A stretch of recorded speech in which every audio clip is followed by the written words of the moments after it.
Okay, for this project, I chose to do the Q-tip painting. We are going to paint a tree. I'm going to do two different methods, whichever one you would rather do with your class is fine, or it's something they could even choose their own.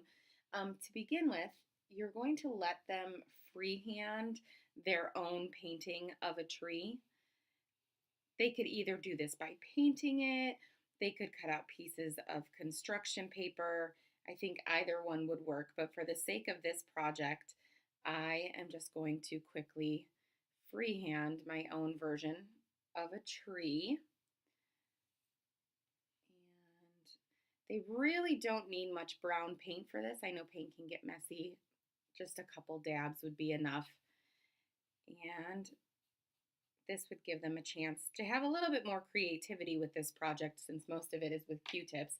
So just a very basic tree.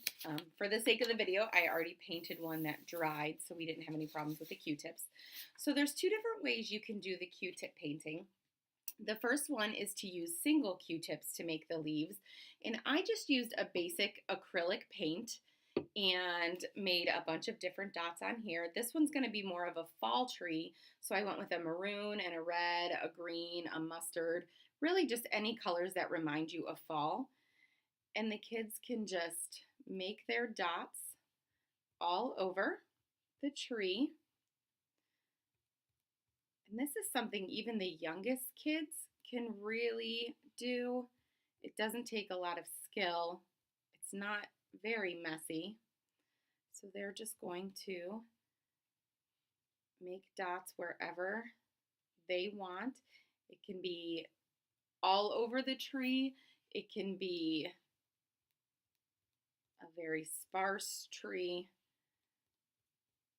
But for mine, I'm just kind of throwing dots everywhere.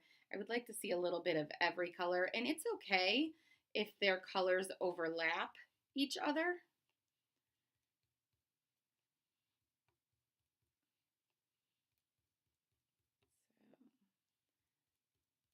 I am just using regular construction paper. You can really use any color. I went with the white. It's not a very thick paper. I think it's just the plain 50 pack of construction paper.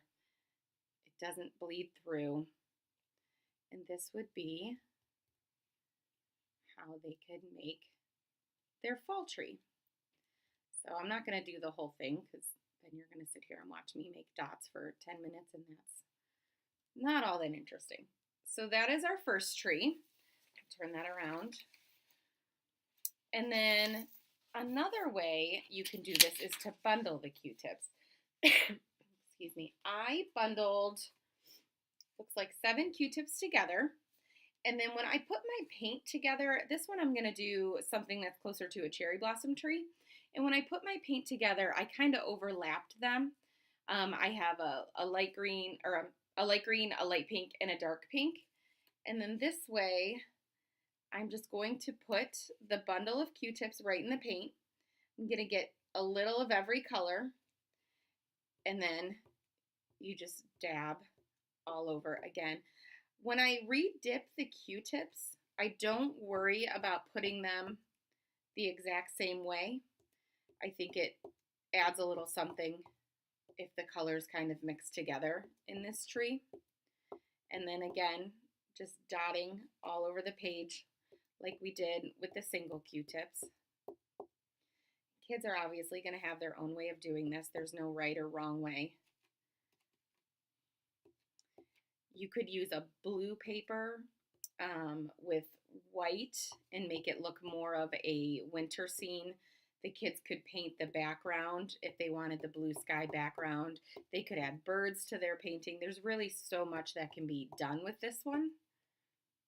But it's just a nice way, especially to include the little ones and giving them some creativity. So this one with the bundled Q-tips is the cherry blossom tree. And that is the Q-tip painting.